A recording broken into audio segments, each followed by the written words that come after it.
ben yüzünden de. Sen biz o çılgından ben dedim. İndiye zaman ötü yollanmıştım. Şimdi.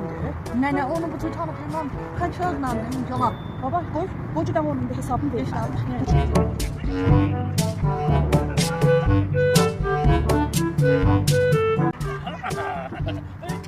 Gel lan. Ulan gel lan. Yorulmasana. Sağ olasın.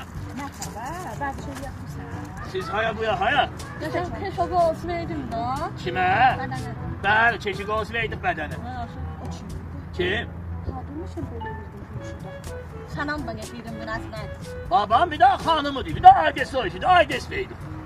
Niku çayı gıladım. Ben dedim ya kaldırırken ben kaldırdım. Amirlerin almışsın sen tanısın Ali bir eve ben koy. Ben kanama sana getirdim la ha. Babam ne selamı ne aleyki el çekin bu işte elde ne?